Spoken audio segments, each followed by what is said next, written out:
وأشهد أن لا إله إلا الله وحده لا شريك له وأشهد أن محمدا عبده ورسوله أما بعد فإن خير الحديث كتاب الله وخير الهدي هدي محمد صلى الله عليه وآله وسلم وشر الأمور محدثاتها وكل محدثة بدعة وكل بدعة ضلالة وكل ضلالة في النار. اللهم صل وسلم على نبينا محمد وبارك وسلم وصل عليه. أعوذ بالله السميع العليم من الشيطان الرجيم من همزه ونفخه ونفثه. لولا كتاب من الله سبق لمسكم فيما أخذتم عذاب أليم. عیوب اور نقائص سے منزہ اور پاکیزہ تمام قسم کی حمد و ثنا اللہ تبارک و تعالی حاکم الحاکمین رب العالمین کے، اور درود و سلام شفیع للمذنبین خاتم النبیین رسول کریم رؤوف الرحیم صلی اللہ علیہ وآلہ وسلم کی ذات اقدس پر.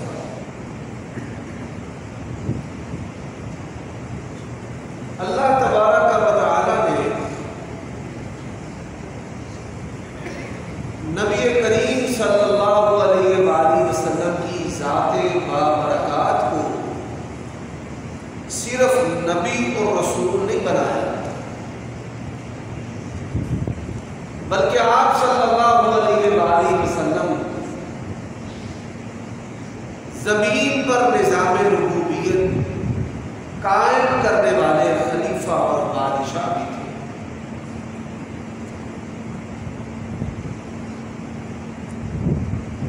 اور اس میں حکمت یہ ہے کہ ہر امیر اور غریب، بادشاہ اور رعایا کے لیے جو اسوہ اور نمونہ ہے وہ نبی کریم صلی اللہ علیہ وآلہ وسلم کی ذات ہے. آپ صلی اللہ علیہ وآلہ وسلم نے فرمایا میرے بعد خلافت علی منہاج النبوۃ 30 سال ہوگی. یہ جامع ترمذی کے اندر حدیث ہے. اس حدیث کو جس صحابی نے بیان کیا ہے ان کا نام سفینہ ہے رضی اللہ تعالی عنہ. انہوں نے کہا کہ 2 سال خلافت ابو بکر کی شمار کر لیں، 10 سال خلافت عمر بن خطاب رضی اللہ تعالی عنہ کی شمار کر لیں،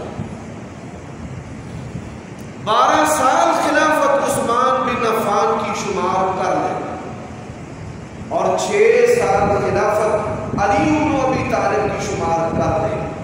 یہ 4 خلفائے راشدین ہیں جن کی خلافت راشدہ اس کی بشارت نبی کریم صلی اللہ علیہ وآلہ وسلم نے. دوسری بات، علیکم بسنتی وسنت الخلفاء الراشدین المہدیین. دین اسلام تو مکمل ہے، لیکن آپ صلی اللہ علیہ وآلہ وسلم نے انتظامی اور سیاسی اور تشریعی جو سنن ہیں، طریقے ہیں، ان میں خلفائے راشدین کی سنت کو اختیار کرنے کا حکم دیا. آپ اس حدیث سے بھی خلفائے راشدین کی عزت، عظمت اور شرف کو سمجھ سکتے ہیں. آج کی خطبہ جمعہ کے ذریعہ اور آپ دوستوں اور احباب کے ذریعہ تشیع سے ایک سوال کرنا چاہتا ہوں. یہ سوال بڑا اہم ہے اور یہ ایسا سوال ہے کہ جس کے ساتھ آپ شیعہ اور سنی جو اختلافات ہیں اس کو خوش اسلوبی کے ساتھ بڑے اچھے طریقے کے ساتھ سمجھ سکتے ہیں. سب سے پہلی بات کہ کیا ہمارے پیارے نبی صلی اللہ علیہ وآلہ وسلم،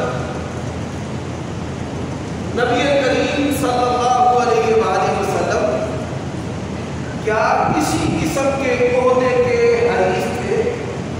یہ بڑا اہم سوال ہے. آپ کے مخالفین تو آپ کو عقیدہ توحید کی دعوت سے روکنے کے لیے دنیا کے ہر عہدے کی پیشکش کرتے ہیں. کیا آپ ہمارے سردار و رئیس، لیکن اجعل الآلہۃ الہا واحدا ان ھذا لشیء عجاب. اب یہاں میں سوال اہل تشیع سے کیا کرنا چاہتا ہوں، شیعہ حضرات سے. آپ میں اگر کوئی عقل مند اور منصف مزاج شخص ہے، ساری جو اسلامی تاریخ ہے اس کو کھنگال لے، خوردبین لگا کر ایک معمولی سی بات لے کر کے آئے. وہ کیا ہے؟ 23 سالہ دور نبوت میں کیا حضرت ابوبکر صدیق رضی اللہ تعالی عنہ نے نبی علیہ السلام سے کبھی عہدہ مانگا؟ کیا نبی علیہ السلام سے 23 سالہ دور نبوت میں کسی وقت حضرت ابوبکر نے نبی علیہ السلام سے سونا چاندی مانگا؟ دنیا مانگی.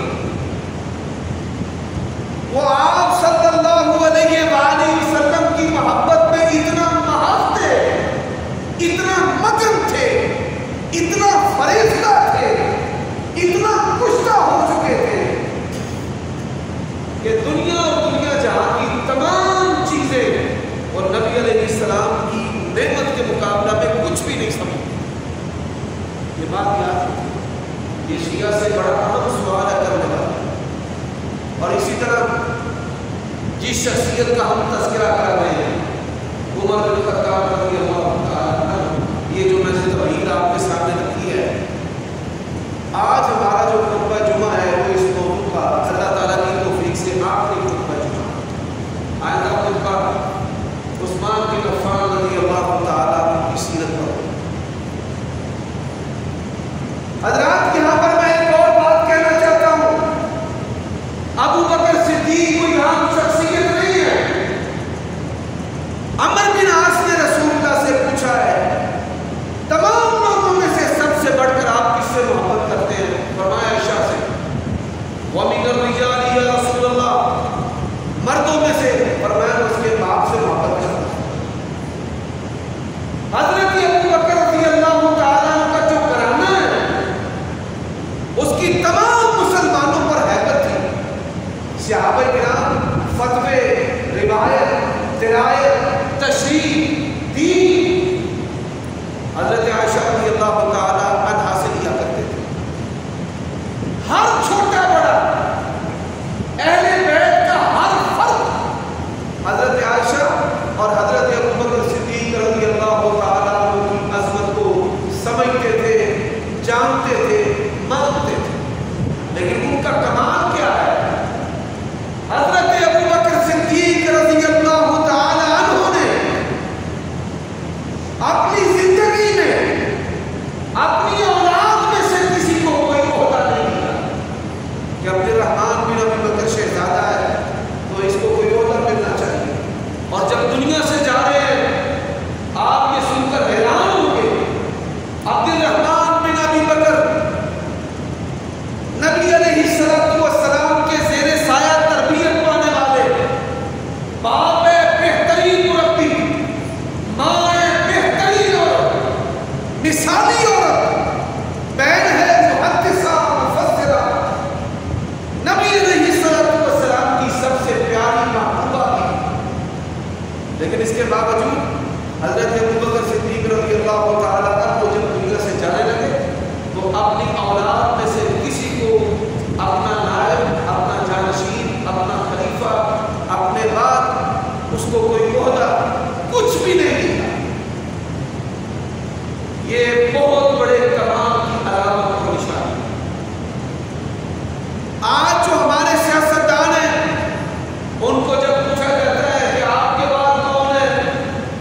وہ اپنے بعد بھی کسی کا نہیں بتاتے.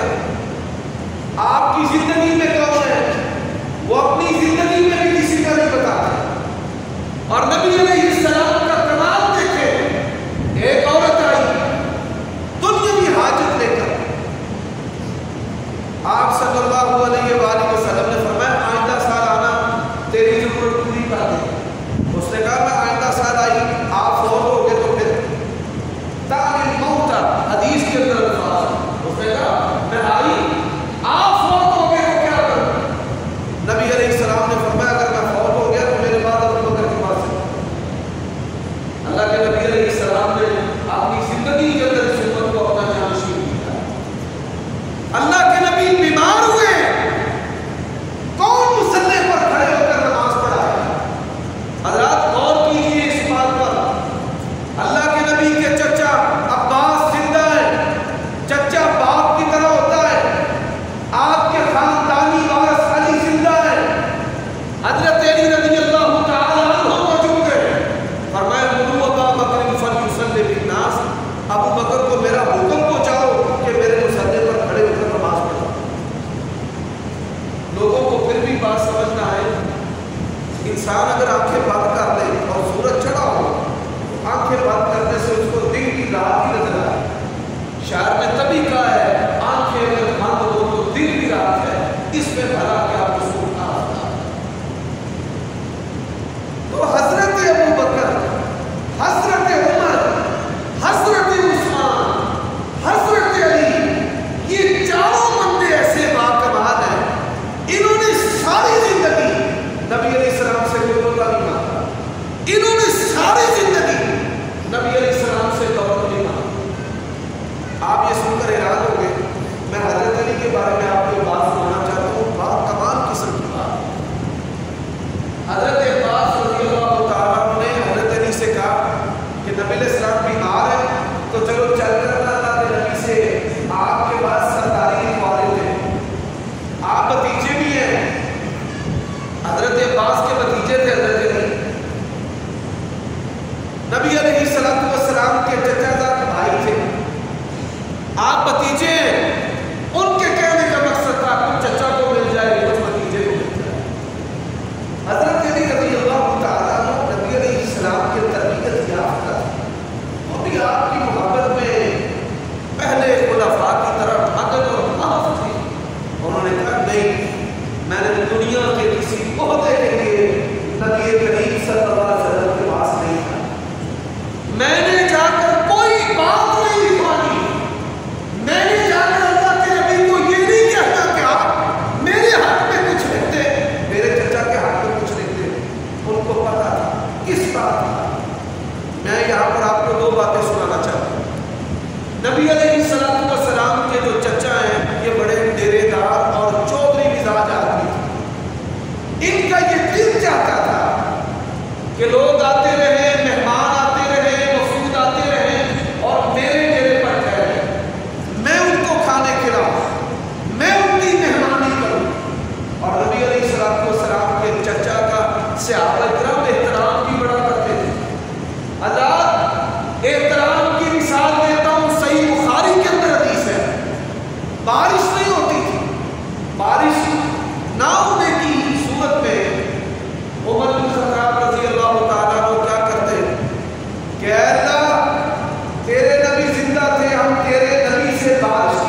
چادر بچھا کے کوئی 10-20 کلو ماس اس کے اندر ڈالا اور ڈالنے کے بعد اس کو کندھے پر رکھ دی، جیسے ہم تھیلی لٹکا لیتے ہیں یا چادر کے اندر کوئی چیز ڈال کر کمر پر لٹکا لیتے ہیں، ایسے انہوں نے لٹکا دی، پھر زمین پر رکھ دی۔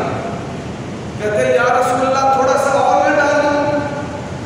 نبی علیہ السلام اپنے چچا کا بڑا ہی احترام کرتے تھے، فرمایا ڈال لے۔ حضرت عباس نے مال اور ڈال لیا، پھر اس کو اٹھایا ذرا ہمت کے ساتھ، اٹھا کر پھر اس کو کمر پر یہاں پر رکھ دیا، پھر زمین پر رکھ دیا۔ تیسری مرتبہ کہتے ہیں یا رسول اللہ کچھ اور نہ لے لو؟ فرمایا لے لو، اور مال ڈال دیا۔ اب زور لگائے چادر کو، چادر پر اٹھے گا، کہنے لگے یا رسول اللہ، اے اللہ کے رسول میری مدد کرے مال اٹھانے میں۔ فرمایا میں اللہ کا نبی ہوں، میں دنیا میں مال اٹھانے کے لیے نہیں آیا، میں نے اس چادر کو ہاتھ نہیں لگانا، اللہ کی قسم ہے رسول اللہ کے کمال کے لیے اگر کوئی اور بات نہ ہوتی، صرف ایک بات ہی آپ کی میرے آنے کے لیے کافی کہ آپ نے جس کا کلمہ پڑھا ہے وہ دنیا سے کس طرح بے نیاز تھی۔ میرے بھائیوں دوستوں، حضرت عباس رضی اللہ تعالیٰ عنہ کو آپ صلی اللہ علیہ وسلم نے صاف جواب دیا۔ دوسری مثال، دو بندے تھے کسی قوم کے بڑے لیڈر، بعض لوگ ہوتے ہیں ان کے اندر لیڈری جو ہے وہ انگڑائیاں لیتی ہے، ہمارے پاس بھی کوئی عہدہ ہونا چاہیے، وہ جماعتوں میں تنظیموں میں جوڑ توڑ کرتے رہتے ہیں لیڈر بننے کے لیے، اور جب کوئی ان کو لیڈر نہیں مانتا تو وہ پھر اپنی جماعت بنا کر لیڈر بن جاتے ہیں۔ آج اتنے لیڈر ہیں، برسات ہے لیڈروں کی۔ حضرت ابو موسیٰ الاشعری رضی اللہ تعالیٰ عنہ سے دو بندوں نے کہا کہ ہماری ملاقات نبی علیہ السلام سے کرنا، ہم نے کوئی آپ سے نا ضروری بات کرنی۔ حضرت ابو موسیٰ الاشعری رضی اللہ تعالیٰ عنہ نبی علیہ السلام کی نگاہوں میں ان کی بڑی عزت تھی، ایک بڑے پاکیزہ زاہد و باطن سے باکمال قسم کی شخصیت۔ وہ نبی علیہ السلام کے پاس گئے، یا رسول اللہ صلی اللہ علیہ وسلم دو بندے ہیں آپ سے ملنا چاہتے ہیں، تو سفارش میں کرتا ہوں وہ ٹائم دے دیں۔ اللہ کے نبی نے فرمایا لے آ، وہ لے کر آ گئے۔ وہ بندے نبی علیہ السلام کو کہتے ہیں کہ بڑے کرما ساڑھے میں بڑا تے لگ رہا ہے تے سامنا تسی یمن کا گورنر بنا دیں۔ نبی علیہ السلام غصے میں آئے، فرمایا مجھ سے تم عہدہ مانگتے ہو، بھاگ کیوں یہاں سے؟ عہدے مانگنے والے کے لیے محمد رسول اللہ کے پاس کچھ۔ حضرت ابو موسیٰ الاشعری فرماتے ہیں اللہ کے نبی نے غصے کی نگاہوں کے ساتھ میری طرف دیکھا، بندہ کہتا ہے کہ مجھے میرے مزاج کا پتہ ہے کہ تو بندے میرے پاس دیکھ رہا ہے۔ نبی علیہ السلام کے دیکھنے کا مقصد بھی کچھ ایسے آپ نے جب دیکھا حضرت ابو موسیٰ سے ملنا میں جاتی ہے، کہتے ہیں یا رسول اللہ مجھے معاف کر دیں، اس ذات کی قسم ہے جس نے آپ کو سچا نبی رسول بنایا ہے، مجھے نہیں پتا تھا کہ انہوں نے آپ سے عہدہ مانگا۔ یہ تو مجھے روز کہتے تھے کوئی ضروری بات کرنی، کوئی ضروری بات کرنی، اور مجھے پتا ہوتا کہ یہ ضروری بات میں کبھی نہیں لے کرنا۔ اور جو لوگ کہتے ہیں ولیوں کو سینے کے بھیدوں کا پتہ ہے، مجھے بتائیں ابو موسیٰ الاشعری سے بڑا ولی کون ہے؟ کئی مرتبہ ان کو کہا گیا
پھر اس کا بچہ لگاتا ہے اور یہ سلسلہ چلتا رہتا ہے، یعنی وجود سے وجود، وجود سے وجود اگتی رہتی ہے اور کھانے کا سلسلہ چلتا رہتا ہے، رزق کا سلسلہ چلتا رہتا ہے۔ ایسے ہی ہمارے جو آباء و اجداد ہے، ہمارا دادا، اس کے دادا، اس کے دادا، آج ہم جو بھی نیکی کر رہے ہیں، دادا ہو یا نانا ہو، دادی ہو یا نانی ہو، جن خاندانوں کے سنگم سے ہم پیدا ہوئے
خطاب رضی اللہ تعالیٰ عنہ نے کہا کہ اس نے مجھے قتل کی دھمکی دی. بڑے تنام و نبے آدمی تھے. ساتھیوں نے کہا کہ ہم اس کو پکڑ کر جیل میں نہ ڈال دیں, گرفتار نہ کر لیں, قتل نہ کر دیں. فرمایا اللہ تعالیٰ کی شریعت اس بات کی اجازت نہیں دیتی. چند دن گزرے, فجر کی نماز پڑھا رہے تھے. کون؟ عمر بن خطاب رضی اللہ تعالیٰ عنہ بحیثیت خلیفہ مسجد نبوی کے اندر رسول اللہ کے مصلی پر کھڑے ہو کے فجر کی نماز پڑھا رہے تھے. اب قبلہ کی طرف یہ چھپا ہوا تھا کالی چادر لے کر. ابو لولو فیروز مجوسی دوران نماز اس نے امیر المومنین کے پیٹ پر 10 کے قریب خنجروں کے حملے دیے. حضرت عمر کے پیٹ پر. لیکن اگر ان کو زندگی پیاری ہوتی, آخرت پیاری نہ ہوتی, یا دنیا کو پسند ہوتی, حضرت عمر فوراً اس کو پکڑ لیتے. پہلا خنجر لگا ہے, نماز میں کھڑے, وہ دوسرا لگاتا ہے, تیسرا. پیٹ سے خون اس طرح نکل رہا ہے کہ جس طرح کوئی چشمہ جو ہے وہ جاری ہو. عبد الرحمن بن عوف آگے بڑھے, انہوں نے فٹافٹ مختصر نماز پڑھائی. دوران نماز ابو لولو فیروز مجوسی نے بھاگنے کی کوشش کی, کسی صحابی نے اس کو بھاگنے نہیں دی. آج لوگ صحابہ کی بے وفائی پر بات کرتے ہیں, اور وہ نبی علیہ السلام کے جانشین تھے, انہوں نے عمر بن خطاب سے بے وفائی نہیں کی, وہ نبی سے کیسے بے وفائی کر سکتے؟ 13 بندوں کو اس نے خنجر مارا. ایتھوں میں بات چلا, ایتھے خنجر مارا, وہ پھر لڑکا. 7 صحابہ کرام شہید ہوئے. انہوں نے کہا بچے نہیں لڑنا سکتے. 13 صحابہ کرام کو خنجر مارے, وہ تو عمر بن خطاب کے جانشین تھے. اور صحابہ کرام, آج ہم کہتے ہیں کہ صحابہ کے لیے ہمارا خون بھی حاضر ہے. یہ کوئی جذباتی بات نہیں ہے, یہ صحابہ کرام کی سنت ہے جنہوں نے اپنا خون عمر بن خطاب کے لیے دیا. ہم اپنی جانوں سے ان کے ساتھ محبت اور وفا کو دکھائیں گے, بتائیں گے. اچھا کہ حضرت عمر رضی اللہ تعالیٰ عنہ کو گھر منتقل کیا, ان کے گھر میں دودھ گرم کیا گیا. دودھ گرم گرم جو دودھ ہے, جس کو ہم اپنی زبانی میں کوسا دودھ کہتے ہیں, گرم گرم دودھ جو ہے ان کو پلایا گیا. جو دودھ ہے کٹے ہوئے پیٹ اور کٹی ہوئی کنکڑیوں سے بھرا, منہ میں دودھ ڈالا اور یہاں سے باہر. اللہ اکبر. حضرت عمر بن خطاب رضی اللہ تعالیٰ عنہ اپنی زندگی میں دعا مانگا کرتے تھے, اللہم ارزقنی شہادۃ فی سبیلک. یا اللہ, مجھے تیری راہ کے اندر شہادت چاہیے. پوری امت کے اندر ایک ہی شخصیت ہے جس کو لقب ملا ہے شہید مصلی رسول, وہ عمر بن خطاب ہے. وَاجْعَلْ مَوْتِي فِي بَلَدِ رَسُولِكَ. یا اللہ, مجھے موت آئے تو تیرے نبی کے شہر میں آئے, میں وہاں مرنا چاہتا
کوئی تکیہ لگانے کے لیے، کوئی بیٹھنے کے لیے نرم گدا نہیں تھا، کوئی تجوری، کوئی پڑولا، کوئی ہانڈی، کوئی چولہا نہیں تھا، سب کے ساتھ ایک ٹوکری لٹک رہی تھی کہ اس کو کیڑے نہ لگ جائے۔ رسی کھولی، ٹوکری نیچے آئی، اس کے اندر روٹی اور سرکہ پڑا ہوا تھا۔ کہنے لگے امیر المومنین آج کل میں یہی کھا رہا ہوں اور اسی کے ساتھ میں آپ کی مہمانی کر سکتا ہوں، میرے پاس آپ کو پیش کرنے کے لیے کوئی الگ سے مہمان نہیں، کوئی پھل نہیں ہے، کوئی گوشت نہیں ہے، یہی ہے۔ تو حضرت عمر کی یہ خواہش تھی کہ اگر ابو پیدا کی جگہ سے نہ ہوتے نا تو میں نے ان کو خلیفہ بنا دیا۔ اچھا جی، آپ کی اولاد بڑی لائق ہے، آپ کے بچے بڑے لائق ہیں۔ حضرت عمر کی کنیت تھی ابو عبد الرحمن، عبداللہ ابن عمر، عبد الرحمن ابن عمر۔ آپ کی اولاد محدث ہے، مفتی ہے، رسول اللہ کی پسندیدہ ہے، آپ کی تربیت یافتہ ہے۔ عبداللہ ابن عمر وہ واحد صحابی ہیں جن سے کسی خارجی کو بھی کوئی اختلاف نہیں، سبھی ان کا ادب کرتے تھے۔ تو کیا خیال ہے آپ کا بچہ بھی بہتر فرمانے لگے میں یہ وصیت کرتا ہوں میری اولاد میں سے میرے بعد کسی کو حکومت کا کوئی عہدہ نہیں ہوتا۔ اور حضرت عبداللہ ابن عمر اور ان کی اولاد کو ہر دور کے اندر بڑے بڑے عہدوں کی پیشکش کی گئی، اور وہ کیا کہتے تھے، ہمارے باپ کی خواہش ہے اولاد میں سے کوئی حاکم نہ بنے، ہم نے مرتے دم تک اپنے باپ کی خواہش کا احترام کیا۔ دیکھیں آج کس طرح لوگ بات کرتے ہیں۔ فرمانے لگے جاؤ ام المومنین سیدہ عائشہ کے پاس اپنے بیٹے کو کہا جا، اور جا کر یہ نہ کہنا امیر المومنین نے بھیجا ہے وہ حکم سمجھ، جا کر کہنا عمر بن خطاب کی طرف سے آپ کی خدمت میں عرضی ہے، بڑے ادب سے کہہ رہا۔ اچھا جی عرضی کیا ہے؟ عبداللہ ابن عمر کہتے ہیں جب سیدہ عائشہ کے پاس کہہ رہا تو وہ رو رہی تھی۔ میں نے کہا میرے ابا جی عمر بن خطاب ان کی ایک عرضی ہے، خواہش ہے کہ میری خدمت رسول اللہ کے ساتھ ہو۔ حضرت عائشہ کہنے لگی خواہش تو میری ہے، اللہ کی قسم ہے دنیا میں اس سے بڑا ایثار کوئی نہیں۔ سیدہ عائشہ کی قبر آج عام قبرستان جو مدینہ کا قبرستان ہے بقیع، اس کے اندر ہے۔ سیدہ عائشہ فرماتی ہیں گھر تو میرا ہے، ایک میرا باپ ہے ابو بکر اور ایک میرے خامد ہے رسول اللہ صلی اللہ علیہ وسلم۔ میری خواہش تھی کہ یہاں میری قبر ہوتی، لیکن میں اپنی ذات پر میں عمر بن خطاب کو ترجیح دیتی ہوں، میری طرف سے لیا ہے۔ اچھا جی، وہ بیٹے نے آ کر بتایا کہ بڑے خوش ہوں کہ نبی علیہ السلام کے ساتھ آنا، اور سوچو اللہ کے لیے جو مر کر جدائی گوارا نہیں کرتے انہوں نے زندہ رسول اللہ کے ساتھ جدائی کیسے گوارا ہے؟ کبھی تو سوچا۔ فرمانے لگے اچھا جب میری میت اٹھانے لگو، میری میت اٹھانے لگو اس سے پہلے بھی پوچھ لینا، ابھی تو رو رہی ہے دیر طرح میں اجازت دے دی، بعد میں ہو سکتا ہے ان کی رائے تبدیل ہو جائے۔ وہ بھی ام المومنین تھی، وہ بھی سخاوت کرنے والی عظیم شخصیت تھی۔ ان سے پھر پوچھا گیا، انہوں نے کہا کہ میں نے اپنی رائے کو تبدیل کیا۔ حضرت عمر رضی اللہ تعالیٰ عنہ نے کیا کہا، 6 بندوں کو مقرر کرتا ہوں، ان میں سے کوئی اپنا حاکم اور خلیفہ چن لو۔ یہ 6 بندے میری نگاہ میں سیادت اور قیادت کرنے کے اہل ہیں۔ پہلے بندہ کون ہے؟ فرمانے لگے عثمان بن عفان۔ دوسرا بندہ کون ہے؟ فرمانے لگے علی بن ابی طالب۔ تیسرا عبد الرحمن بن عوف۔ چوتھے حضرت سعد کہ جن کے بارے میں رسول اللہ نے کہا تھا کہ میرے ماں باپ کو کہا۔ 5ویں حضرت طلحہ رضی اللہ تعالیٰ عنہ اشرف مبشرہ، 6 زبیر جن کے بارے میں اللہ کے نبی نے کہا تجھ پر میرے ماں باپ قربان جائے. تمام صحابہ میں سے یہ 2 صحابی ہیں حضرت سعد اور زبیر کہ جن کو نبی علیہ السلام نے محبت اور جذبات میں کہا کہ تم دونوں پر محمد رسول اللہ کے ماں باپ قربان جائے. فرمایا 6 بندوں میں سے حضرات اہل تشیع کو یہاں بھی نصیحت کرنا چاہتا ہوں. حضرت طلحہ کہتے ہیں میں حکومت نہیں چلا سکتا، مجھے کوئی عہدہ نہیں چاہیے، مجھے کوئی سیاست سے غرض نہیں ہے، دنیا میں رسول اللہ کا ساتھ اور آخرت کے ساتھ یہی خواہش ہے. حضرت سعد، حضرت طلحہ، حضرت زبیر یہ تینوں صحابی جو ہیں وہ پیچھے آ گئے. انہوں نے کہا جی ساڈے کو حکومت نہیں، سانو نہیں چاہیے. اور جو لوگ صحابہ کرام کے بارے میں کہتے ہیں وہ حکومت چاہنے والے تھے، دنیا چاہنے والے تھے، ان کو یہاں بھی پریشانی کا سامنا اٹھانا پڑے. حضرت عبد الرحمن بن عوف علی عثمان کو مخاطب کر کے کہتے ہیں آپ نے بھی ڈرا کرنا، میں بھی حکومت نہیں چاہتا، تم دونوں میں سے میں کسی کو مقرر کر دوں تو دوسرے کو اعتراض نہیں ہوگا. انہوں نے کہا کہ نہیں اعتراض نہیں ہوگا. اور اس جگہ پر اگر کوئی آدمی پیچھے ہٹ جاتا تو دنیا نے کہنا تھا دیکھو جی اس کے دل میں کوئی بات تھی، اس کو دوسرا برداشت